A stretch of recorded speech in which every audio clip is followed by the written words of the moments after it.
Electrolysis. This is one of the next chapter of the chemistry ICSE board class 10th। इसमें तुमको क्या है कि फ्री आयंस के मूवमेंट की वजह से जो हमारा कंडक्शन ऑफ इलेक्ट्रिसिटी होता है उसको पढ़ना होगा। तो यहाँ पे फर्स्ट ऑफ ऑल जो सब्सटेंस है उसको टू पार्ट्स में डिवाइड किया गया है, कंडक्टर्स, नॉन कंडक्टर्स। कंडक्टर्स जो है उसको फर्दर क्लासीफाइड किया गया है टू पार्ट्स में, एक है मेटालिक कंडक्टर्स, दूसरा है इलेक्ट्रोलाइट्स। मेटालिक कंडक्टर्स में जो मूवमेंट होता है, कंडक्शन ऑफ इलेक्ट्रिसिटी होता है, वो होता है फ्री इलेक्ट्रॉन्स के मूवमेंट की वजह से। मेटल्स जैसे कि copper, iron, aluminium, mercury, ETC, इन सब में जो है हमारा फ्री इलेक्ट्रॉन्स के मूवमेंट की वजह से इलेक्ट्रिसिटी कंडक्ट होता है। जबकि इलेक्ट्रोलाइट्स होता है ना, इसमें फ्री आयंस के मूवमेंट की वजह से इलेक्ट्रिसिटी कंडक्ट होता है। सेकेंड डिफरेंस इन दोनों में ये है कि यहाँ पे तुम्हारा मेटालिक कंडक्टर में कोई एक्वस मीडियम का ज़रूरत नहीं पड़ेगा, यानी कि कोई लिक्विड मीडियम का ज़रूरत नहीं पड़ेगा इलेक्ट्रॉन्स को मूवमेंट करने की वजह से करने के लिए। जबकि इलेक्ट्रोलाइट्स में क्या है कि तुमको यहाँ पे लिक्विड मीडियम का ज़रूरत पड़ेगा, यानी एक्वस सॉल्यूशन का ज़रूरत पड़ेगा फ्री आयंस को मूवमेंट करने के लिए। तो ये चीज़ तो क्लियर हो गया कि कंडक्टर्स में टू पार्ट्स क्लासिफाइड है, दोनों ही कंडक्शन ऑफ इलेक्ट्रिसिटी करता है, लेकिन एक में फ्री इलेक्ट्रॉन्स की रिक्वायरमेंट है और एक में जो है फ्री आयंस की रिक्वायरमेंट है। एक में हमारा एक्वस सॉल्यूशन को रिक्वायरमेंट है और एक में सिर्फ कंडक्टर का रिक्वायरमेंट है। इलेक्ट्रोलाइट्स को फिर फर्दर क्लासिफाइड किया गया है स्ट्रॉन्ग इलेक्ट्रोलाइट्स और वीक इलेक्ट्रोलाइट्स में। स्ट्रॉन्ग इलेक्ट्रोलाइट्स में जो है हमारा strong acid, strong base, all salts आता है, जितने भी तरीके के नमक हैं, सॉल्ट्स हैं, वो सब इसमें आ जाएंगे स्ट्रॉन्ग इलेक्ट्रोलाइट्स में। Because they can be fully ionised, इसमें क्या है सभी आयोनाइज्ड टोटली हो सकते हैं। जबकि वीक इलेक्ट्रोलाइट्स में क्या है ऑर्गेनिक एसिड्स है, ऑर्गेनिक बेसिस है, फिनॉल्स, अमोनिया है, इसमें क्या है पार्शियली ये लोग आयोनाइज्ड होते हैं। पार्शियली आयोनाइज्ड का मतलब क्या है कि सेपरेशन ऑफ चार्जेस तो इन दोनों में होता है, इसमें भी प्लस माइनस सेपरेट होता है, इसमें भी प्लस माइनस सेपरेट होता है, लेकिन इसमें जो है ना टोटली सेपरेट होते हैं, एक दूसरे से सेपरेट होकर टोटली अलग हो जाते हैं, आयोनाइज्ड हो जाते हैं। जबकि इसमें क्या है कि इसमें पार्टली होते हैं, हल्का आधा होते हैं, पार्शियली होते हैं, तो जिसकी वजह से इसमें कंडक्शन ऑफ इलेक्ट्रिसिटी जो है ना टोटली नहीं होता है एकदम। अब जैसे कि इसमें क्या है कि बल्ब जो है ना काफ़ी अच्छे ढंग से ग्लो करेगा, जबकि इसमें जो है ना तुम्हारा बल्ब काफ़ी डिम लाइट में ग्लो करेगा, क्योंकि यहाँ पे पार्टली आयोनाइज्ड होता है और इसमें फुल्ली आयोनाइज्ड होता है। कंडक्टर्स जो कंडक्ट करता है electricity, which conduct electricity. Non conductors which do not conduct the electricity. Conductors को दो पार्ट्स में डिवाइड किया गया, ऑलरेडी ऊपर देख चुके हैं, मेटालिक कंडक्टर्स और इलेक्ट्रोलाइट्स। मेटालिक कंडक्टर्स, यहाँ पे क्या है कि मेटालिक कंडक्टर्स में ऑलरेडी हम जान चुके हैं कि फ्लो ऑफ इलेक्ट्रॉन्स की वजह से कंडक्शन ऑफ इलेक्ट्रिसिटी होता है, फ्लो ऑफ इलेक्ट्रॉन्स। लेकिन एक और चीज़ जानना है कि मेटालिक कंडक्टर्स में जो है ना कोई केमिकल रिएक्शन टेक्स प्लेस नहीं करता है, वहाँ पे सिंपल इलेक्ट्रॉन्स जो है वैलेंस सेल वाला इलेक्ट्रॉन जो है निकलता है और मूव करता है, जिसकी वजह से हमारा इलेक्ट्रिसिटी कंडक्ट होता है। तो यहाँ पे कोई केमिकल चेंज तो हो नहीं रहा है, इसलिए यहाँ पे दो इंपॉर्टेंट पॉइंट ये है कि एक तो फ्लो ऑफ इलेक्ट्रॉन्स की वजह से कंडक्शन ऑफ इलेक्ट्रिसिटी होता है, दूसरा है कि कोई केमिकल चेंज नहीं होता है, इसमें कोई केमिकल रिएक्शंस नहीं होता है मेटालिक कंडक्टर्स में। जैसे कि कॉपर, सिल्वर, एल्युमिनियम, ये सब क्या है मेटल्स हैं, इनके थ्रू इलेक्ट्रिसिटी पास करता है तो कोई कंडक्शन ऑफ इलेक्ट्रिसिटी नहीं होता है। जबकि इलेक्ट्रोलाइट में क्या है कि ये अलाउ करता है इलेक्ट्रिसिटी को पास करने के लिए, लेकिन किसकी वजह से ये पास करता है, जस्ट बिकॉज ऑफ आयंस की वजह से। ये जो आयन तुम यहाँ देख रहे हो ना, इस आयंस की वजह से कंडक्शन ऑफ इलेक्ट्रिसिटी होता है, जबकि यहाँ पे इलेक्ट्रॉन्स की वजह से होता है कंडक्शन ऑफ इलेक्ट्रिसिटी। इलेक्ट्रोलाइट्स में जो है ना ऑलरेडी तुमको पता है कि ये जो है एक्वस मीडियम में टेक्स प्लेस होता है, यानी लिक्विड मीडियम में। तो एक्वस मीडियम में क्या है कि यहाँ पे केमिकल रिएक्शंस टेक्स प्लेस होता है, तभी जाके हमारा आयन डेवलप होता है, यानी केमिकल रिएक्शन ऑकर होने के बाद ही आयन डेवलप करता है, और आयन जब डेवलप करता है तभी वो अलाउ करता है इलेक्ट्रिसिटी को कंडक्ट करने के लिए। जबकि यहाँ पे किसी तरीके का केमिकल रिएक्शन नहीं है, यहाँ पे केमिकल रिएक्शन ऑकर होने के बाद ही आयन का डेवलपमेंट होता है और तब इलेक्ट्रिसिटी कंडक्ट होता है। तो हम यहाँ पे कह सकते हैं कि it require the chemical reactions, ठीक है। And after the chemical reactions the ions developed, and this ion takes parts in the flow of the electricity.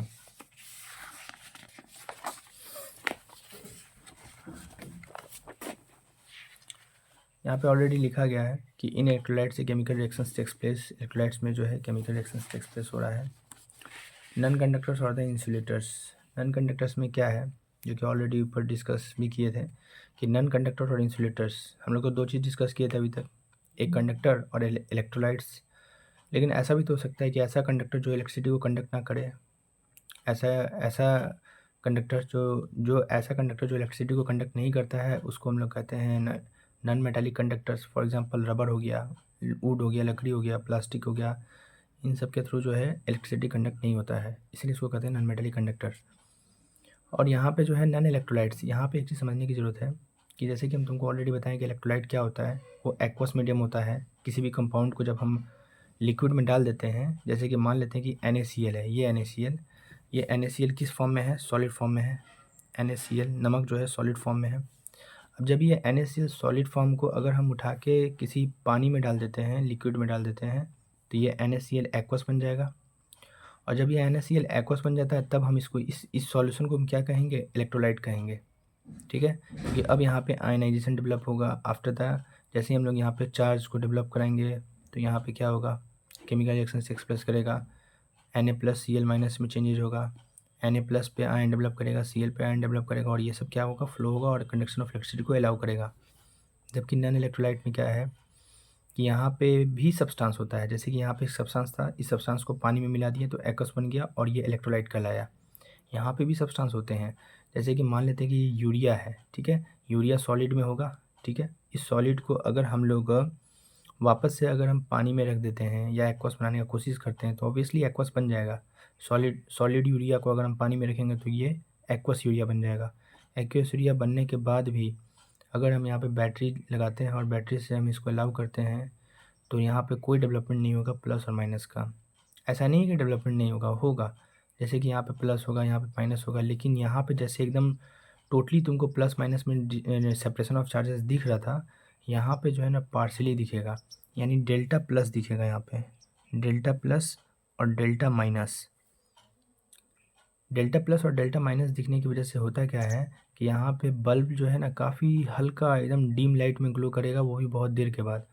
इसीलिए इसको कहा जाता है नॉन इलेक्ट्रोलाइट्स। जो चूँकि ये बहुत ही हल्का एकदम ना के बराबर इलेक्ट्रिसिटी को कंडक्ट कर रहा है, इसलिए इसको मान लिया जाता है कि ये अलाउ नहीं कर रहा है इलेक्ट्रिक करंट को फ्लो करने के लिए through their aqueous medium.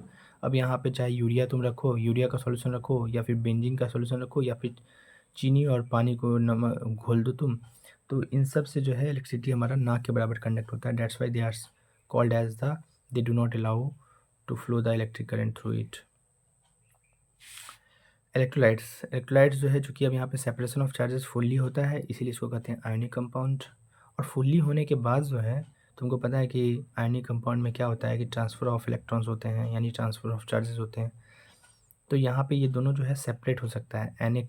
Na+ बनने के बाद ये कहीं और मूव करेगा, Cl- बनने के बाद ये कहीं और मूव करेगा। इन दोनों के बीच में फिर कोई लेना देना नहीं रहेगा, कोई लिंकेज नहीं रहेगा, कोई बॉन्डिंग नहीं रहेगा। ऐसे इसलिए ऐसे कंपाउंड को हम क्या कहते हैं, आयनिक कंपाउंड। यानी कि जितने भी इलेक्ट्रोलाइट्स हैं जो सेपरेशन ऑफ चार्जेस टोटली हो जाते हैं, तो वो लोग आपस अलग अलग मूव कर सकते हैं, उनके बीच में कोई बॉन्डिंग नहीं रहेगा। So they are called as the ionic compound. Non electrolytes में क्या है कि चूँकि यहाँ पे पार्टली चार्जेस ऑलरेडी भी हम डिस्कस किए, यूरिया में क्या होता है कि ऐसा नहीं है कि चार्जेस डेवलप नहीं करता है, लेकिन पार्टली चार्जेस डेवलप करता है। अब चूँकि पार्टली चार्जेस वहीं पे डेवलप करता है जहाँ पे दोनों के बीच में लिंकेज होता है, यानी कि शेयरिंग होता है, यानी बॉन्डिंग अभी भी कायम है इन दोनों के बीच में, दोनों एक दूसरे से अलग नहीं हो सकता। अब चूँकि दोनों सेपरेट नहीं हो सकता, यानी कि फ्रीली मूव नहीं कर सकता। अब चूँकि फ्रीली मूव नहीं कर सकता, तो कंडक्शन ऑफ इलेक्ट्रिसिटी अच्छे ढंग से होगा नहीं, इसीलिए इसको रखा गया है कोवेलेंट कंपाउंड्स में। नॉन इलेक्ट्रोलाइट जितने भी हैं हमारे, जैसे शुगर होगा, यूरिया होगा, जो भी है वो सब क्या है, कोवेलेंट कंपाउंड्स हैं, जबकि इलेक्ट्रोलाइट्स क्या है, आयनिक कंपाउंड्स हैं। यहाँ पे कुछ एग्जांपल्स दिया गया है इलेक्ट्रोलाइट्स में, sodium chloride, potassium chloride, copper sulphate, HCl, H2SO4, HNO3, NaOH, Na2SO4, lime water. ये सब जो है ना अच्छे ढंग से सेपरेशन ऑफ चार्जेस को टेक्स प्लेस कराते हैं, और फिर हमारा जो है इसमें अच्छे ढंग से आयनिक बॉन्ड होता है क्रिएट, और फिर सेपरेट इलेक्ट्रिसिटी का कंडक्शन होता है। फॉर एग्जांपल अगर हम HCl को ले लें, तो HCl को देखो, तुमको पता है कि यहाँ पे HCl है, ठीक है, एक हाइड्रोजन का इलेक्ट्रॉन है, वैलेंस इलेक्ट्रॉन, और क्लोरीन के 7 इलेक्ट्रॉन है, 1 2 3 4 5 6 7। तो ये क्लोरीन जो है टोटल ऑक्टेट फुलफिल कर लिया अपना, और ये हाइड्रोजन अपना ऑक्टेट डुएट फुलफिल कर लिया, डुप्लेट फुलफिल कर लिया, दोनों के बीच में शेयरिंग हो गया, ठीक है।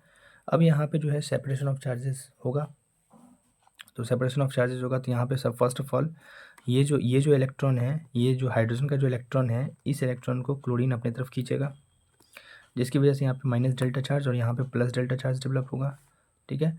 उसके बाद से जब हाइड्रोजन को पता चलेगा कि यार क्लोरीन जो है मेरा इलेक्ट्रॉन को अपनी तरफ खींच रहा है, तो हाइड्रोजन जो है ना इससे दोस्ती अपना तोड़ देगा, यानी बॉन्डिंग तोड़ देगा। तो ये क्या हो जाएगा, H के पास तो कोई इलेक्ट्रॉन नहीं रह गया, इसलिए H+ हो गया, और चूँकि क्लोरीन के पास जो है हाइड्रोजन का एक एक्स्ट्रा इलेक्ट्रॉन आ गया, इसलिए इसके ऊपर टोटली माइनस चार्ज डेवलप हो जाएगा।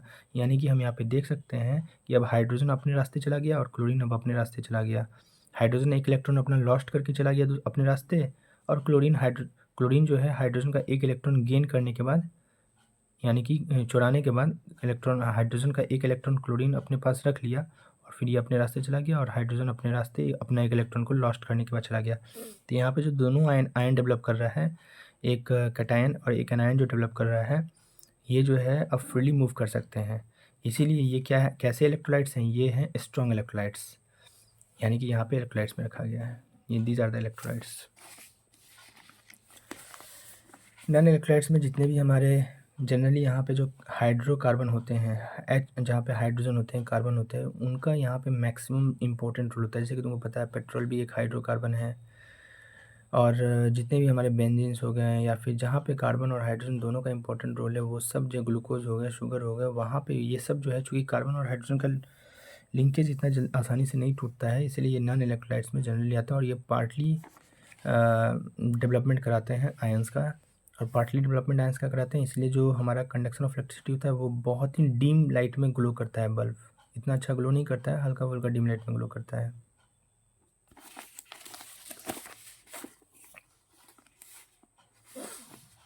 टाइप्स ऑफ इलेक्ट्रोलाइट्स को 2 पार्ट्स में डिवाइड किया गया है।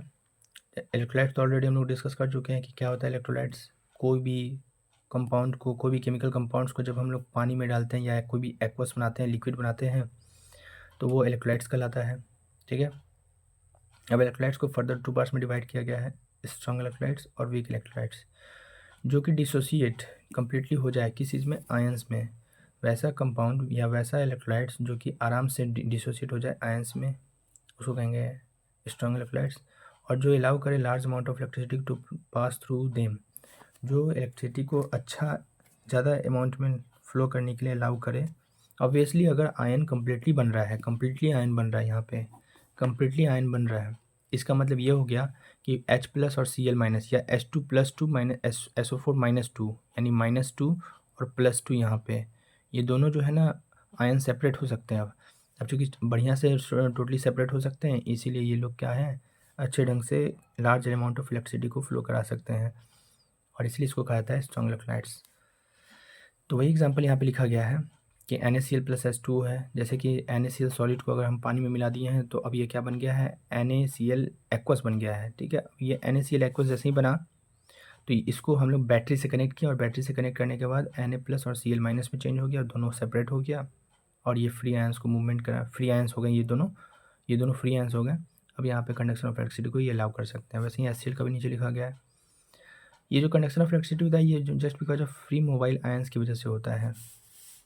वीक इलेक्ट्रोलाइट्स ये डिसोसिएट तो होते हैं, ऐसा नहीं कि नहीं, ऑलरेडी हम ये सब चीज़ डिस्कस कर चुके हैं, जस्ट अभी बोले हैं, उसी को लिखा गया यहाँ पे। वीक इलेक्ट्रोलाइट्स में क्या होता है, ऐसा नहीं कि ये डिसोसिएट नहीं होते हैं, लेकिन ये बहुत ही स्मॉल एक्सटेंट पे होते हैं, बहुत ही ना के बराबर होते हैं। यानी कि डेवलपमेंट ऑफ चार्जेस जो है ना, प्लस माइनस में डेवलपमेंट नहीं होता है, यहाँ पे डेल्टा प्लस और डेल्टा माइनस में होता है। और तुम लोग को पता ही है कि डेल्टा अगर प्लस के बाद लगा हुआ है, प्लस के बाद अगर डेल्टा लग गया है, इसका मतलब ये है कि चार्ज जो प्लस है फुली डेवलप नहीं हुआ है, हल्का सा डेवलप किया है। और अगर माइनस के बाद डेल्टा लगा हुआ है, तो मतलब ये हो गया कि चार्ज जो माइनस है वो फुली नहीं, पार्शियली डेवलप किया गया है। तो यहाँ पे क्या है कि यहाँ पे जो है ना प्लस डेल्टा और माइनस डेल्टा फॉर्मेशन होता है, और इसकी वजह से ये हल्का सा ही डेवलप होता है आयंस के फॉर्म में, और यही जो है स्मॉल अमाउंट ऑफ इलेक्ट्रिसिटी को अलाउ करता है। क्योंकि हल्का आयनाइजेशन डेवलप हुआ है, तो हल्का ही करंट फ्लो कराएगा ये। इसमें तुम्हारा एग्जांपल है acetic acid, ammonium hydroxides, NH4OH, ये सब जो है ना इसका वीक इलेक्ट्रोलाइट्स का एग्जांपल है। अब यहाँ पे वीक इलेक्ट्रोलाइट्स में तुम देख सकते हो एसिटिक एसिड जो कि लिक्विड फॉर्म में, एक्वस फॉर्म में, इसको जब हम पानी के साथ मिला रहे हैं, देखो ये एसिटिक एसिड, तुम्हारे मन में ख्याल आ रहा होगा कि जब acetic acid already liquid form में है, तो इसको वाटर के साथ मिलाने का क्या रीज़न है। देखो ये सब जो होते हैं ना वीक इलेक्ट्रोलाइट्स, ये सब जो वीक इलेक्ट्रोलाइट्स होते हैं, ये सब पोलराइजेशन नहीं जानते हैं। पोलराइजेशन का मतलब भेदभाव करना नहीं जानते हैं। इनको भेदभाव करने के लिए तुमको पता है कि सबसे भयंकर भेदभाव करने वाला कौन व्यक्ति होता है, वो वाटर होता है। क्योंकि हम जानते हैं इस वाटर में ये वाटर जो है जैसे ही इसको हल्का सा करंट मिलता है ना, ये तुरंत पोलराइज्ड हो जाता है। तो सबसे भयंकर भेदभाव करने वाला जो होता है वो होता है पानी। पानी को जैसे ही हम इसमें मिलाएंगे, क्योंकि अब क्योंकि हमको पता है कि ये हाइड्रोकार्बन है, क्योंकि इसमें कार्बन और हाइड्रोजन दोनों है, तो एसिडिक एसिड से हाइड्रोकार्बन। तो अब यहाँ पे क्या है कि ये जो है ना एसिटिक एसिड, ये पोलराइजेशन को जानता नहीं है, भेदभाव जानता नहीं है। जैसे ही ये पानी के कंटेक्ट में आता है तो पानी बोलता है क्या कि हम भी भेदभाव कर रहे हैं, तुम भी भेदभाव करो, ठीक है। तो एसिटिक एसिड भी करने लगता है भेदभाव, पार्शलिटी करने लगता है। तो वाटर के कंटेक्ट में आने के बाद ही इसको पता चलता है कि ही कैन, मतलब acetic acid can also do the polarization, ये भी भेदभाव कर सकता है पानी के कंटेक्ट में आने के बाद। तो पानी इसको पोलराइजेशन करना सिखा दिया। अब जैसे ही इसको सिखा दिया तो यहाँ पे ये भेदभाव करना शुरू कर दिया, यानी कि माइनस चार्ज को अलग कर लिया, प्लस चार्ज को अलग कर दिया, दोनों चार्जेस सेपरेट हो गया।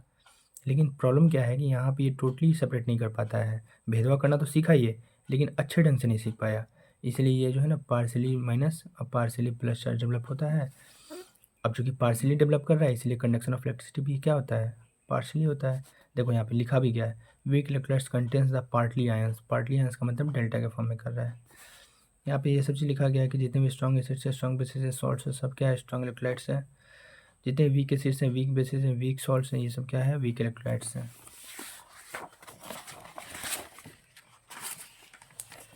पोटेशियम क्लोराइड जो है ना सबसे बेस्ट स्ट्रॉन्गेस्ट इलेक्ट्रोलाइट माना गया है, क्योंकि यहाँ पे जो है ना आयनाइजेशन बहुत अच्छे ढंग से डेवलप करता है। इलेक्ट्रोलाइट्स और नॉन इलेक्ट्रोलाइट्स के बीच में जो है ना डिफरेंसेस करा गया है यहाँ पे। इलेक्ट्रोलाइट्स जो होता है ना ये भी कंपाउंड होता है, और नॉन इलेक्ट्रोलाइट्स भी कंपाउंड होता है। तुमको पता है कंपाउंड क्या होता है? कंपाउंड होता है when the two or more elements are combined together in a fixed ratio, then a certain product will be formed which is having the different properties is known as the compound। ये भी compound है, ये भी compound है, ठीक है। जैसे कि एग्जांपल हम तुमको दे रहे हैं, इसमें जो कंपाउंड है मान लेते हैं कि ये NaCl है। NaCl is a compound solid form में, ठीक है। और यहाँ पे जो कंपाउंड हम लेते हैं ये यूरिया ले लेते हैं, NH2CO NH2, ठीक है। तो ये भी कंपाउंड है और ये भी कंपाउंड है, दोनों एक फिक्स रेशियो में मिला हुआ है। अब यहाँ पे क्या है कि जैसे ही NaCl को हम पानी में डालते हैं, एक्वा सॉल्यूशन में डालते हैं, तो ये आयंस में चेंज हो जाता है। जबकि यहाँ पे क्या है, यूरिया को जैसे ही हम एक्वा सॉल्यूशन में डालते हैं तो ये आयंस में डिसोशिएट नहीं होता है, not dissociate into the ions. अब चूंकि ये आयंस में अच्छे ढंग से, देखो वही है कि अच्छे ढंग से डिसोशिएट नहीं हो रहा है, इसलिए यहाँ पे टोटली लिख दिया गया नहीं डिसोशिएट हो रहा है। हम तो जानते हैं कि ये पार्टली हो रहा है। अब चूंकि पार्टली का मतलब होता है ना के बराबर, नेग्लिजिबल, इसीलिए इसको ना ही मान लिया गया है, do not dissociate into the ions. Electrolytes में क्या है कि अलाउ करता है करंट इलेक्ट्रिसिटी को, जबकि ये करता है, देखो अब चूंकि पार्टली डिसोशिएट कर रहा है ना, पार्टली को ना के बराबर मान लिया गया, इसलिए यहाँ पे नॉट डिसोशिएट लिख दिए हैं। इसीलिए अब चूंकि पार्टली मतलब हल्का फुल्का कर रहा है, आयन डेवलप कर रहा है, इसलिए ये कर सकता है हल्का इलेक्ट्रिक करंट को अलाउ कर सकता है कि फ्लो करो। यानी कि यहाँ पे जो बल्ब है ना वो डिम लाइट में ग्लो करेगा, और यहाँ पे जो बल्ब है ना वो मैक्सिमम ग्लो करेगा। तो दोनों ही इलेक्ट्रिसिटी को कंडक्ट करेगा, लेकिन यहाँ पे टोटली करेगा कंडक्शन ऑफ इलेक्ट्रिसिटी, और यहाँ पे पार्शली करेगा। ये कंसिस्ट करता है सिर्फ आयंस को, ठीक है। ये करता है मॉलिक्यूल्स को। अब मॉलिक्यूल्स को क्यों करता है? क्योंकि यहाँ पे तो आयन टोटली डिसोशिएट नहीं होता है, तुमको ऑलरेडी पता है, जैसे कि यहाँ पे हम एग्जांपल भी दिए हैं कि यहाँ पे देखो पार्टली चार्जेस डेवलप करता है दोनों में। तो इन दोनों के बीच में क्या होता है कि लिंकेज रहता है, यानी बॉन्डिंग का लिंकेज रहता है। बॉन्डिंग अभी टूटा नहीं होता है कम्प्लीटली। अब चूँकि बॉन्डिंग टूटा नहीं होता है तो ये सब एक एक परिवार के जैसा एक्ट कर रहा होगा। बॉन्डिंग तो टूटा नहीं है, तो बस यही है कि मनमुटाव दोनों में आ गया है, तो एक परिवार के जैसा एक्ट कर रहा है। तो इसीलिए इसको कहा जाता है एक कंपाउंड, एक मॉलिक्यूल्स, ठीक है। इसलिए यहाँ पे लिखा गया है कि ये करता है आयंस को कंटेंस और ये करता है मॉलिक्यूल्स को, क्योंकि दोनों तो एक फैमिली है। अभी भी पार्टली चार्जेस डेवलप किया है, लेकिन फैमिली तो एक ही कलर है, इसलिए इसको कहा गया it consist of molecules only. Chemical changes यहाँ पे टेक्स प्लेस करता है, यहाँ पे केमिकल रिएक्शंस चेंजेस करता है। केमिकल रिएक्शन यहाँ पे चेंजेस नहीं करने के पीछे रीज़न है, क्योंकि केमिकल रिएक्शंस तब चेंजेस होता है जब हमारा वहाँ पे आयंस टोटली अलग हो जाता है। जैसे कि यहाँ पे Na+ और Cl- दोनों सेपरेट अलग हो गया है, तो यहाँ पे केमिकल रिएक्शन हो सकता है। लेकिन यहाँ पे तो केमिकल रिएक्शन डेवलप ही नहीं कर रहा है। क्यों नहीं डेवलप कर रहा है? जैसे कि हम यहाँ पे एग्जांपल दे रहे हैं, जैसे मान लेते हैं कि CH3 है, COOH है। तो यहाँ पे जो है केमिकल रिएक्शन डेवलप कराने के लिए आयंस का तो फ्री होना ज़रूरी है। यहाँ पे माइनस चार्ज हो रहा है और यहाँ पे प्लस चार्ज हो रहा है डेल्टा के फॉर्म में, ठीक है। डेल्टा के फॉर्म में हुआ, लेकिन टोटली तो डेवलप नहीं हुआ। तो हाइड्रोजन तो सेपरेट नहीं हुआ, और CH3COO भी सेपरेट नहीं हुआ, ये दोनों सेपरेट नहीं हो पाया। अब चूँकि दोनों आयन सेपरेट नहीं हुआ तो केमिकल रिएक्शन कहाँ से ऑकर होगा? अब चूँकि केमिकल रिएक्शन प्रॉपर्ली ऑकर नहीं हो पाया, इसलिए यहाँ पे लिखा गया है कि नो केमिकल चेंजेज ऑकर्स। यहाँ पे केमिकल चेंजेज ऑकर इसलिए हो रहे हैं क्योंकि Na+ और Cl- दोनों अब सेपरेट हो गया है। अब ये अपना अलग मूवमेंट फ्लो कर सकता है और ये अपना अलग मूवमेंट फ्लो कर सकता है। अब चूँकि ये दोनों अगर अलग अलग हो गया है, अलग अलग सेपरेट फ्लो कर सकता है, तो ये कहीं और जाके बैठ सकता है, ये भी कहीं और जाके बैठ सकता है। अब चूँकि दोनों अलग अलग जाके बैठ सकता है यानी कि केमिकल रिएक्शन ऑकर हो सकता है।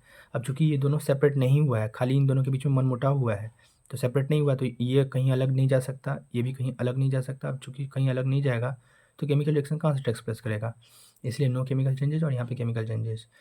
इलेक्ट्रोलाइट्स में क्या है कि ये आयनिक कंपाउंड है, ऑलरेडी पता है कि जब यहाँ पे आयनेशन डेवलप कर गया तो ये अलग मूव कर सकता है, ये अलग मूव कर सकता है, तो इसलिए ये आयनिक कंपाउंड है। कोवलेंट कंपाउंड में क्या है कि ये दोनों जो है मनमुटा हुआ है, यानी कि प्लस माइनस और डेल्टा माइनस के फॉर्म में हुआ है, लेकिन दोनों सेपरेट नहीं हुआ है, यानी कि कोई बॉन्डिंग अभी भी इन दोनों के बीच में है। अब चूंकि बॉन्डिंग ऑलरेडी है, यानी शेयरिंग ऑफ इलेक्ट्रॉन्स अभी भी टेक्स प्लेस कर रहा है, और चूंकि शेयरिंग ऑफ इलेक्ट्रॉन्स अभी भी टेक्स प्लेस यहाँ पे कर रहा है, इसका मतलब ये है कोवलेंट कंपाउंड। यानी कि हम कह सकते हैं कि इलेक्ट्रोलाइट्स एक आयनिक कंपाउंड होता है और नॉन इलेक्ट्रोलाइट्स जो है एक कोवलेंट कंपाउंड होता है। कोई अगर तुमसे पूछे कि बताओ नॉन इलेक्ट्रोलाइट्स में कंडक्शन ऑफ इलेक्ट्रिसिटी होता है कि नहीं, तो तुम बोलना क्या कि ना के बराबर होता है, लेकिन बहुत ही स्मॉल एक्सटेंट पे हल्का सा बल्ब ग्लो करेगा। कोई पूछे कि क्यों बल्ब ग्लो करेगा, तो तुम बोलोगे क्या कि यहाँ पे चूँकि पार्शली आयन का डेवलपमेंट होता है, यानी कि वो आयन जो है ना हाफ डेवलपमेंट होता है, टोटली वो आयन जो है ना डिसोशिएट नहीं होता है, क्योंकि इनके बीच में बॉन्डिंग अभी भी कायम रहता है। तो ऐसे कंपाउंड को हम लोग कहते हैं नॉन इलेक्ट्रोलाइट्स, और जो सेपरेट हो जाता है उसको इलेक्ट्रोलाइट्स कहते हैं। इलेक्ट्रोलाइसिस हम लोग अच्छे ढंग से देख चुके हैं। इलेक्ट्रोलाइट्स क्या होता है, यह एक कंपाउंड होता है। इलेक्ट्रोलाइट्स क्या होता है, एक कंपाउंड होता है, कोई भी सॉलिड स्ट्रक्चर का कंपाउंड होता है। जैसे मान लेते हैं कि ये NaCl है। इस कंपाउंड को जब हम लोग किसी भी एक्वस मीडियम यानी पानी में रख देते हैं, तो पानी में घुलने के बाद ये क्या हो जाएगा, NaCl। चूँकि पानी में रख दिए हैं, लिक्विड में रख दिए, तो यहाँ ये NaCl एक्वस हो गया। तो ये NaCl ये जो पूरा एक्वस सॉल्यूशन तुम देख रहे हो ना, लिक्विड वाला सॉल्यूशन, इसको हम इलेक्ट्रोलाइट्स कहते हैं। ऑलरेडी हम लोग ये चीज़ देख चुके हैं। ठीक है, ये ब्रीफ था, कंक्लूजन था ये कि कोई भी एक्वस में कोई भी कंपाउंड को जब हम मिलाते हैं और वो अलाउ करता है मूवमेंट ऑफ फ्री आयंस को, तभी हम उसको इलेक्ट्रोलाइट्स कहेंगे। ये यानी ये लिक्विड वाले को इलेक्ट्रोलाइट्स कहेंगे। इसको इस लिक्विड वाले को तब इलेक्ट्रोलाइट्स कहेंगे जब ये प्लस और माइनस में टोटली डिवाइड हो जाएगा आयन में, तब। क्योंकि हम देख रहे हैं यहाँ पे कि बहुत सारा ऐसा भी कंपाउंड है जिसको हम लिक्विड में डाल रहे हैं, तब भी वो क्या हो रहा है, डिसोशिएट नहीं हो रहा है। जैसे कि ये तुम्हारा एसिटिक एसिड, तो इसको तो नॉन इलेक्ट्रोलाइट्स कहेंगे। तो तुम ये देख लेना पहले कि जो भी हम कंपाउंड इसमें डाल रहे हैं वाटर वगैरह में, तो वो फ्री आयंस में टोटली डिसोशिएट होता है कि नहीं होता है। अगर हो रहा है तभी हम उसको इलेक्ट्रोलाइट्स कहेंगे, अगर नहीं हो रहा है तो वो नॉन इलेक्ट्रोलाइट्स होगा। यहाँ पे ऑलरेडी हम एग्जांपल्स बहुत सारा दे दिए हैं इलेक्ट्रोलाइट्स और नॉन इलेक्ट्रोलाइट्स का, तो ये तुम ध्यान रखना। जैसे इन चीज़ों को पानी में तुम डालोगे ना, तो ये टोटली सेपरेट हो जाएगा, ये नहीं हो पाएगा। इलेक्ट्रोलाइट्स कंप्लीट हो गया। Now electrolysis, the passage of an electric current through an electrolyte along with the chemical changes is called the electrolysis। Electrolysis क्या है कि जैसे ही हमारा ये जो इलेक्ट्रोलाइट्स है, इस इलेक्ट्रोलाइट्स में हमारा बैटरी का 2 रॉड घुसा रहेगा। ठीक है, एक तरफ होगा हमारा प्लस चार्ज, एक तरफ होगा माइनस चार्ज। तो जैसे ही हम यहाँ से इलेक्ट्रिक करंट को अलाउ करेंगे फ्लो करने के लिए, तो यहाँ पे हमारा separation of charges takes place करेगा, यानी केमिकल रिएक्शन ऑकर होगा।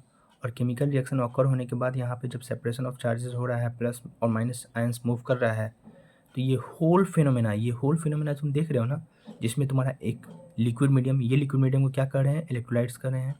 दो को बैटरी का रड घुसा हुआ है, जिसको एक को हम कहेंगे कैथोड, एक को कहेंगे एनोड। ये एनोड हो गया, ये कैथोड हो गया।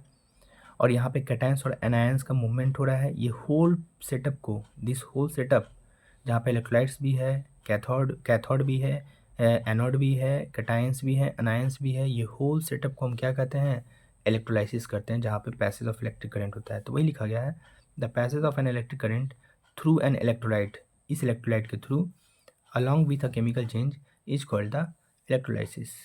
ठीक है, ये होल सेटअप को क्या कहेंगे, इलेक्ट्रोलाइसिस कहेंगे। सेकेंडली, ये जो तुम्हारा इलेक्ट्रिसिटी जो है ना, अब तुम्हारे मन में ख्याल आ रहा है कि यहाँ पे प्लस है माइनस है, तो हम यहाँ पे डायरेक्टली प्लगिंग कर देंगे। जैसे कि हमारा जो भी AC करंट होता है उसमें प्लगिंग कर देंगे। AC करंट को यहाँ पे प्रोहिबिटेड किया गया है, AC करंट को अलाउ नहीं किया गया है यहाँ पे जो भी हमारा इलेक्ट्रोलाइट्स होता है वहाँ पे देने के लिए। यहाँ पे सिर्फ हमारा बैटरी का ही करंट हम देंगे, यानी बैटरी चार्जेस ही अप्लाई करेंगे, यानी कि यहाँ पे बैटरी होना चाहिए। बैटरी का मतलब ये हो गया कि DC करंट होना चाहिए। डायरेक्ट करंट, अल्टरनेटिंग करंट नहीं होना चाहिए। डीसी का मतलब ये हो गया कि तुम्हारा जो है ना, अल्टरनेटिंग को तो तुम लोग जानते हो कि साइकिल जो है ऐसे चेंजिंग होता है फ्रीक्वेंसी में, यानी कि 1 सेकंड में ये 50 बार ऐसे मूव करता है, 1 सेकंड में ये 50 बार मूव करता है, ठीक है। जबकि डीसी करंट में क्या है कि सिर्फ अपर ही साइकिल होता है, अपर अपर या फिर लोअर लोअर रहेगा, ठीक है। यानी कि यहाँ पे अल्टरनेटिंग करंट जैसा कुछ नहीं है, डायरेक्ट करंट है। अब चूंकि एसी में क्या होता है कि यहाँ पे 1 सेकंड में ये 50 बार साइकिल को कंप्लीट करता है, 1 सेकंड में 50 बार साइकिल को कंप्लीट करता है। तो 1 सेकंड में अगर 50 बार साइकिल को कंप्लीट कर रहा है, तो मान लेते हैं कि यहाँ पे हमारा 2 इलेक्ट्रोड है, फॉर एग्जांपल NaCl ही हम मान लेते हैं, NaCl है। ये इलेक्ट्रोलाइट्स कौन सा भरा हुआ है, यहाँ पे NaCl भरा हुआ है, ये NaCl है। जैसे ही हम यहाँ पे AC करंट देते हैं, फॉर एग्जांपल DC करंट नहीं दे रहे हैं, AC करंट दे रहे हैं, तो AC करंट में क्या होगा कि जैसे ही यहाँ पे AC करंट दी है, तो यहाँ पे फ्रीक्वेंसी मेंटेन होगा 50 साइकिल का 1 सेकंड में, जस्ट इन 1 सेकंड। अब जैसे ही 1 सेकंड में ये 50 बार रोटेट कर रहा है, तो तुम ही बताओ 1 सेकंड में तो ये Na+ मूव करके जाने ही वाला है। यहाँ से कैटायन से एनोड से निकला और मूव करके जा रहा है इसके पास, कैथोड के पास। तो ये जो कैटायन जो है ना, ये कैटायन प्रॉपरली यहाँ पे मूव नहीं करेगा, जैसे ही यहाँ तक जाना चाहेगा फिर ये वापस खींच लेगा। क्यों? क्योंकि ये जो है ना अल्टरनेटिंग करंट है, एक बार साइकिल ऊपर तो एक बार साइकिल नीचे, फिर एक बार साइकिल ऊपर तो फिर एक बार साइकिल नीचे, फिर एक बार साइकिल ऊपर तो एक बार फिर साइकिल नीचे। तो ये जैसे ही एक बार दूर करेगा फिर अपने पास खींच लेगा, फिर दूर करेगा फिर अपने पास खींच लेगा। तो इस तरीके से आयन जो है ना मूव कर ही नहीं पाएगा, और जब तक आयन मूव नहीं करेगा कंडक्शन ऑफ इलेक्ट्रिसिटी कहाँ पे होगा। इसीलिए अल्टरनेटिंग करंट को प्रोहिबिटेड कर दिया गया और सिर्फ कहा गया कि सिर्फ हम डीसी करंट प्रोवाइड करेंगे, क्योंकि डीसी करंट में क्या है कि सिर्फ एक ही साइकिल होगा, और डीसी करंट जब एक साइकिल के साथ होगा तो वो कहेगा क्या कि ठीक है तुम आयन जाओ, और दूसरा वाला आयन को वो आने देगा। तो यहाँ पे DC current occurs by an electrolyte. तो तुमसे अब कोई भी क्वेश्चन पूछता है कि बताइए हमको इलेक्ट्रोलाइसिस में किस टाइप का करंट का रिक्वायरमेंट होगा, डीसी करंट कि एसी करंट, तो तुम बोलना डीसी करंट। डीसी करंट का मतलब बैटरी वाला करंट। एसी करंट का रिक्वायरमेंट नहीं होगा। तुम एसी करंट जैसे ही जोड़ोगे ना तो Na+ और Cl- डेवलपमेंट नहीं करेगा। उसके पीछे रीज़न तुमको हम बता चुके हैं कि अल्टरनेटिंग करंट में दोनों साइकिल होता है, जबकि डीसी करंट में सिर्फ एक ही साइकिल होता है। एसी वाला वापस बुला लेगा अपने आयन को। 2 इलेक्ट्रोड्स ऑलरेडी हम डिस्कस कर चुके हैं। अच्छा, इसके बारे में डिस्कस नहीं किए हैं, ये जो है ना ये हटाओ, यहाँ पे ये गंदा हो गया।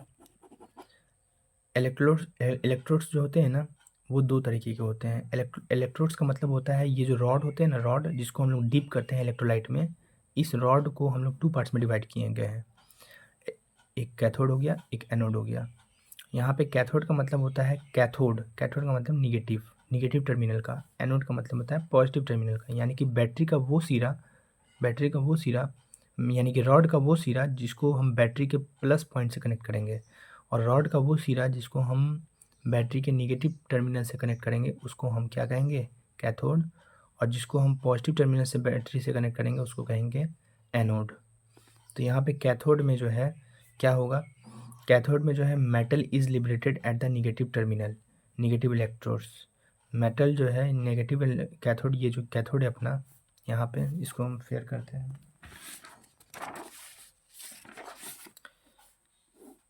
यहाँ पे जो अगर मान लेते हैं कि हमारा एक इलेक्ट्रोलाइट्स रखा हुआ है, इस इलेक्ट्रोलाइट्स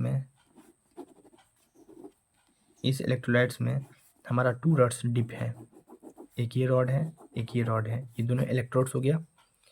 पॉजिटिव टर्मिनल से कनेक्ट करेंगे बैटरी के तो ये पॉजिटिव हो जाएगा यानी एनोड हो जाएगा, ये निगेटिव टर्मिनल से कनेक्ट करेंगे बैटरी के तो ये नेगेटिव हो जाएगा। तो इसको हम क्या कहेंगे, कैथोड कहेंगे, सॉरी इसको एनोड कहेंगे, एनोड, और इसको क्या कहेंगे, कैथोड कहेंगे। अब यहाँ पे क्या है कि जैसे ही मेटल लिबरेट करता है, यहाँ से मेटल लिबरेट करेगा, यानी कि मान लेते हैं कि Na+ लिबरेट कर रहा है यहाँ पे मेटल, या फिर हाइड्रोजन लिबरेट करेगा। कहाँ से लिबरेट करेगा, कैथोड से लिबरेट करेगा।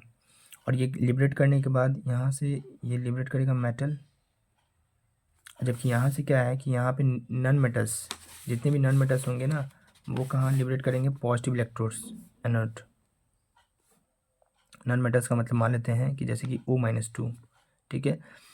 यहाँ पे जो है ये सब आएंगे और यहाँ आके ये लोग अप्रोच कर जाएंगे। मतलब लिबरेट का मतलब ये हुआ कि यहाँ से निकलेंगे नहीं, जैसे कि ये जो इलेक्ट्रोड्स हैं यहाँ से ये निकल नहीं रहे हैं, Na+ और H+ निकल नहीं रहे हैं, बल्कि यहाँ पे आके एक्यूमुलेटेड हो जाएंगे। एक्यूमुलेटेड ये लोग हो जाएंगे। एक्यूमुलेटेड का मतलब कि एक जगह इकट्ठा हो जाएंगे, Na+ होंगे या H+ हो गया। यानी कि बेसिकली अगर हम तुमको ये समझाएं तो यहाँ पे हमारा ये बैटरी का सेटअप है, जहाँ पे हमारा इलेक्ट्रोड्स है और ये इलेक्ट्रोलाइट्स हैं, फेयर कर रहे हैं इसको। यहाँ पे तुम्हारा ये पॉजिटिव टर्मिनल है, ये नेगेटिव टर्मिनल है। चूँकि नेगेटिव टर्मिनल है सो ये कैथोड हो गया, और ये पॉजिटिव टर्मिनल है सो ये एनोड हो गया। ठीक है। इतना तो हमको क्लियर हो गया कि एनोड का मतलब प्लस है, कैथोड का मतलब निगेटिव है। ठीक है। अब आयंस भी दो तरीके के होते हैं, एक होते हैं कटायंस और एक होते हैं अनायंस। ध्यान रखना, बच्चा इसमें जनरली कंफ्यूज होता है कि कैथोड को हम निगेटिव बोल रहे हैं, एनोड को पॉजिटिव बोल रहे हैं, तो वो बच्चा क्या समझता है कि एनायंस को जो है वो लोग एनोड के जैसा प्लस मान लेते हैं। नहीं, इससे यहाँ पे उल्टा सिनारियो है। जैसे यहाँ पे एनोड को पॉजिटिव कहें तो यहाँ पे एनायन को क्या कहेंगे, नेगेटिव। यहाँ पे कैथोड को हम निगेटिव कहें तो यहाँ पे कैटायंस को क्या कहेंगे, पॉजिटिव कहेंगे। ये सब आयन हो गए और ये रॉड हो गया। ठीक है। और यहाँ पे जो लिक्विड सॉल्यूशन तुम देख रहे हो ना, ये इलेक्ट्रोलाइट हो गया। जैसे कि मान लेते हैं NaCl का कोई एक्वा सॉल्यूशन हो गया या फिर HCl हो गया, ये सब है यहाँ पे लिक्विड फॉर्म में। जैसे ही यहाँ पे प्लग इन किया जाता है बैटरी के कनेक्शन को, तो यहाँ पे केमिकल रिएक्शन टेक्स प्लेस करता है। जैसे कि ये NaCl मान लेते हैं, इलेक्ट्रोलाइट है, तो यहाँ पे केमिकल रिएक्शन ऑकर होना शुरू करता है और Na+ और Cl- हो जाता है यहाँ पे चेंजिंग। तो यहाँ पे Na+ बन गया और Cl- बन गया। तो Na+ जो है ना, कहाँ जाके एक्यूमुलेशन होगा, ये जाके एक्यूमुलेटेड होगा एनोड पे। यहाँ पे नहीं, एनोड पे नहीं, क्योंकि ये प्लस है ना, तो प्लस पे तो नहीं जाएगा, ये माइनस पे जाएगा। तो Na कहाँ जाके एक्यूमुलेट होगा, कैथोड पे। ये जितने Na बनेंगे ना, सब कैथोड पे जाके एक्यूमुलेटेड होते जाएंगे। ये सारे Na जो है ना यहाँ पे आके इकट्ठा हो जाएंगे। तुम ही जरा सोचो, क्योंकि हम लोग जानते हैं कि opposite charges attract each other, तो प्लस माइनस के पास जाएगा ना। Na के पास कैसा चार्ज है, प्लस चार्ज है, तो ये तो ऑब्वियसली प्लस के पास नहीं जाएगा, माइनस के पास जाएगा। तो माइनस तो यहाँ पे है, तो ये जो है ना Na जाके सारा यहाँ पे बैठ जाएगा, यानी Na यहाँ बैठ जाएगा। यहाँ पे Na का जमावड़ा लग जाएगा, Na+, Na+, Na+, Na+।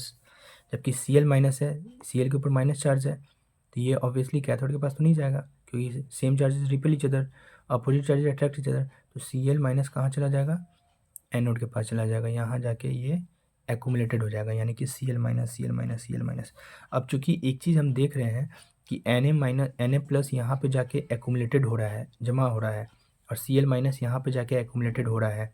तो हम कह सकते हैं ना कि जो मेटल्स हैं, ये Na+ एक मेटल है, क्योंकि प्लस चार्जेस ऑब्वियसली मेटल होगा, फ्री आयंस। तो Na+ वाला जो है सब मेटल है, और मेटल कहाँ पे लिबरेट हो रहा है, मेटल लिबरेट हो रहा है कैथोड पे।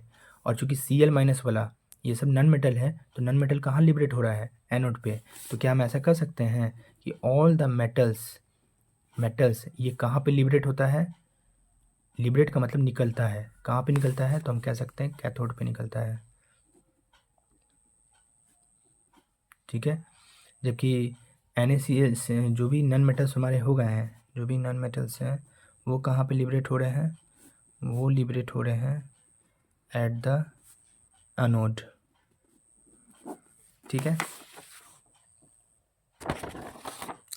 यहाँ पे जैसे कि देखो, ये चीज़ हम यहाँ पे तुमको समझा दिए हैं, जो चीज़ समझाएं यहाँ पे, ये जितना ये दूर तक, कि इतना चीज़ तो समझ में आ गया है। मेटल्स यानी कि प्लस चार्जेस है, यानी एनायंस प्लस में है, यानी कटायन है, तो ये कहाँ पे लिबरेट हो रहा है, कैथोड पे। और नॉन मेटल्स जो कि Cl- है, वो कहाँ लिबरेट हो रहा है, एनोड पे हो रहा है। तो उसी चीज़ को यहाँ पे लिखा गया है। Metals is liberated at the negative electrode, that is the cathode, और एनोड यानी कि नॉन मेटल्स जो लिबरेट होता है वो पॉजिटिव टर्मिनल पे लिबरेट होता है, दैट इज द एनोड पे। अब यहाँ पे है यहाँ पे पूछा गया तुमसे एक क्वेश्चन इंपॉर्टेंट है कि why the electrolysis works only with the direct current. जो अभी तुमको बताया ना चीज़ कि डायरेक्ट करंट का रिक्वायरमेंट क्यों है, AC करंट का रिक्वायरमेंट क्यों नहीं है, उन्हीं चीज़ों को यहाँ पे डिफाइन किया गया है। ये तुम पढ़ लेना अपना। ऑलरेडी यहाँ पे लिखा गया कि पोलरिटी चेंजेस करता है 50 times in 1 second, hence the ions do not migrate. कैसे माइग्रेट करेगा, क्योंकि तुम देख ही रहे हो कि साइकिल जो है अप डाउन हो रहा है, up down up down up down हो रहा है। तो जैसे ही एक बार आयन मूव करने के लिए थोड़ा दूर आगे पहुँचेगा, बस वापस बैक हो जाएगा। फिर आयन मूव करेगा आगे की तरफ, फिर बैक हो जाएगा पीछे की तरफ, फिर आयन मूव करेगा आगे की तरफ, फिर आयन बैक हो जाएगा। तो तो ये एसी का प्रॉब्लम है, जिसकी वजह से आयन जो है ना एक अपने टर्मिनल पे जा नहीं पाता है, और चूँकि अपने टर्मिनल पे जाएगा नहीं तब तक तो वहाँ पे कंडक्शन फ्लक्सिटी तो होगा नहीं। इसीलिए हम लोग कोशिश करते हैं कि एसी को अवॉइड करें और डीसी को ही हम लोग प्रेफर करते हैं इलेक्ट्रोलाइसिस के लिए। एसी में तुम्हारा इलेक्ट्रोलाइसिस होगा ही नहीं, ठीक है। अभी हम ऑलरेडी बता चुके हैं इन चीज़ों के बारे में कि आयंस 2 पार्ट्स में डिवाइड होता है, कैटायंस जो कि प्लस कहते हैं, अनायंस जिसको माइनस कहते हैं। इलेक्ट्रोड्स जो है 2 पार्ट्स में डिवाइड हुआ है, जो कि एक रॉड होता है, बैटरी रॉड होता है, जिसमें यहाँ पे कैथोड को निगेटिव टर्मिनल कहते हैं, एनोड को पॉजिटिव टर्मिनल कहते हैं। ध्यान रखना, बच्चा यहाँ पे जनरली कंफ्यूज करता है कि एनोड को अगर वो एक बार पढ़ लेता है प्लस है और कैथोड को वो एक बार पढ़ लेता है माइनस है, तो वो कैटायन को भी क्या करने लगता है, चूँकि स्पेलिंग एक जैसा है कैथोड और कैटायंस, जब स्पेलिंग एक जैसा है तो कैटायंस को भी वो लोग निगेटिव करने लगता है और एनायंस को पॉजिटिव करने लगता है। ध्यान रखना, उल्टा चल रहा है, वाइस वर्सा। यहाँ पे कैथोड अगर निगेटिव है तो यहाँ पे कैटायंस क्या हो गया, पॉजिटिव। यहाँ पे एनोड अगर पॉजिटिव है तो अनायंस हो गया है निगेटिव, यानी आयन वाला में कैटायन पॉजिटिव और अनायन निगेटिव, और इलेक्ट्रोड में एनोड पॉजिटिव और कैथोड निगेटिव। ये ध्यान रखना, वही यहाँ डिफाइन किया गया है। अनायंस जो है ना negative charge, negative terminal, cations positive charge, positive वाला है। इलेक्ट्रोड को यहाँ पे डिफाइन किया गया है, ये डिवाइसेस है, ये वह डिवाइसेस जिसको इंसर्टेड किया गया है, किस में इंसर्टेड किया गया है, इलेक्ट्रोलाइट में इंसर्ट किया गया है, जो कि हेल्प करता है मूवमेंट ऑफ द इलेक्ट्रॉन्स को। It is connected to a battery, तो ऑलरेडी बता चुके हैं। यहाँ वही चीज़ यहाँ पे दिखाया गया है करके। इलेक्ट्रोड्स को 2 पार्ट्स में डिवाइड किया गया है, कैथोड और एनोड। कैथोड को निगेटिव कहा गया है, एनोड को पॉजिटिव कहा गया है। कैथोड में जो है हम देख रहे हैं क्या कि कैथोड से हमारा निगेटिव चीज़ निकल रहा है, यानी अनायन निकल रहा है, लेकिन माइग्रेट कहाँ कर रहा है, चूँकि माइनस निकल रहा है ना, अनायन अनायन जो है हमारे यहाँ पे क्या है, माइनस है, तो ये माइनस निकला यहाँ से, इस टर्मिनल से निकल रहा है यहाँ पे, लेकिन जाएगा ये कहाँ पे, प्लस टर्मिनल के पास। तो ये निकल के माइनस चला जाएगा यहाँ पे, और पॉजिटिव टर्मिनल से पॉजिटिव यानी कि कटायन, ये कटायन है, प्लस वाला कटायन है। कटायन यहाँ से निकल रहा है और ये कटायन प्लस का है, तो अपोजिट नेचर के पास जाएगा, यानी माइनस के पास जाएगा, माइनस वाला टर्मिनल के पास जाएगा, यानी कैथोड के पास जाएगा। तो ये प्लस वाला कहाँ चला जाएगा, कटायन के पास। तो हम कह सकते हैं कि दिस प्लस वाला आयन यानी cation will move towards the cathode. वही चीज़ यहाँ लिखा गया है, दिस प्लस वाला मतलब क्या हुआ, यहाँ पे मेटल्स है, दिस प्लस वाला यानी कि कैटायन, मेटल्स के नीचे हम लिख देते कैटायंस, ठीक है, और यहाँ पे लिख देते हैं अनायंस नॉन मेटल्स के नीचे। तो दिस प्लस वाला यानी cations will migrate towards the cathode, this plus वाला will migrate towards the cathode. चूँकि प्लस वाला है तो ऑब्वियसली माइनस के पास जाएगा, अनायन है यानी माइनस वाला यानी कि नॉन मेटल है, ये सब कहाँ जाएगा, ये सब जाएगा एनोड के पास। तो देखो यहाँ पे लिखा गया है दीज नॉन मेटल्स यानी कि anions will migrate towards the anode.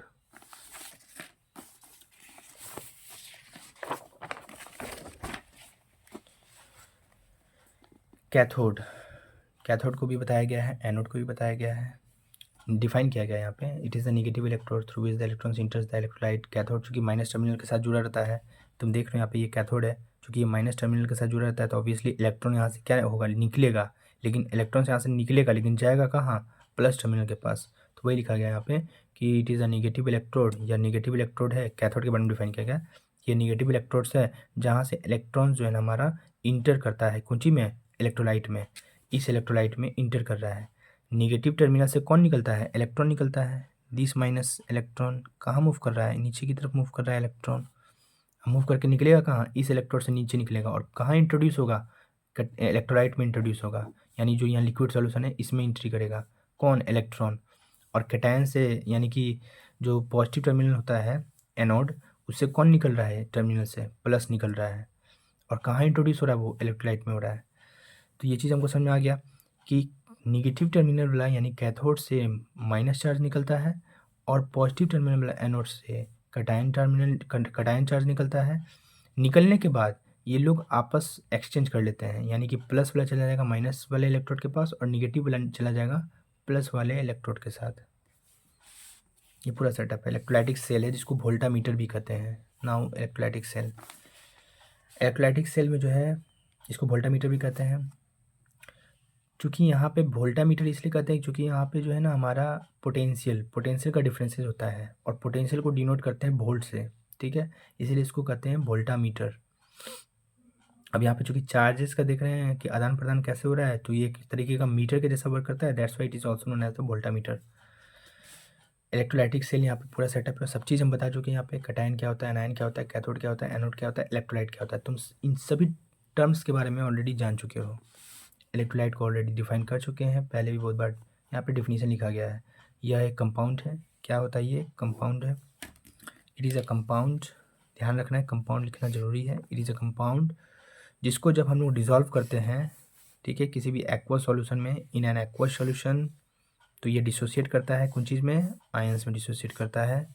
और चूँकि आयंस में डिसोसिएट करता है तो ये क्या करता है? अलाउ करता है। किस चीज़ को अलाउ करता है? इलेक्ट्रिक करंट को अलाउ करता है। Is called the electrolyte. यानी कि कोई भी कंपाउंड को जब हम पानी में डिसोसिएट कर देते हैं तो वो एक्वा सॉल्यूशन में चेंज हो जाता है, और एक्वा सॉल्यूशन में चेंज होने के बाद वो आयंस में डिसोसिएट होता है, और आयंस में डिसोसिएट होने के बाद वो अलाउ करता है इलेक्ट्रिक करंट को। इलेक्ट्रोलाइट कैरीज करता है ions. In electrolyte ions carry the electric current through. तो जानती हो तुम कि इलेक्ट्रोलाइट में जो है ना, आयंस की वजह से movement of the electric current होता है। ऑलरेडी शुरू से बता रही है चीज़। कंडक्टर और इलेक्ट्रोलाइट, यहाँ पे जो है जो कैरी करता है इलेक्ट्रिक करंट को थ्रू द फ्री इलेक्ट्रॉन्स, उसको कहते हैं कंडक्टर्स। फ्री इलेक्ट्रॉन्स की वजह से यहाँ पे क्या है कि इलेक्ट्रिक करंट फ्लो करेगा, लेकिन किसकी वजह से करेगा? फ्री इलेक्ट्रॉन्स की वजह से करेगा, ठीक है। जबकि यहाँ पे जो है कंडक्शन ऑफ इलेक्ट्रिसिटी होगा, लेकिन किसकी वजह से होगा? फ्री आयंस की वजह से होगा। फ्री आयंस में मतलब क्या? अनायंस और कटायंस, ठीक है। तो यहाँ पे इलेक्ट्रिक करंट किसकी वजह से होगा? यहाँ पे इलेक्ट्रिक करंट होगा फ्री आयंस की वजह से। फ्री आयंस के अंदर में दो है, एक एनायंस है, एक कैटायंस है। जबकि यहाँ पे इलेक्ट्रिक करंट फ्लो करेगा किसकी वजह से? फ्री इलेक्ट्रॉन्स की वजह से होगा।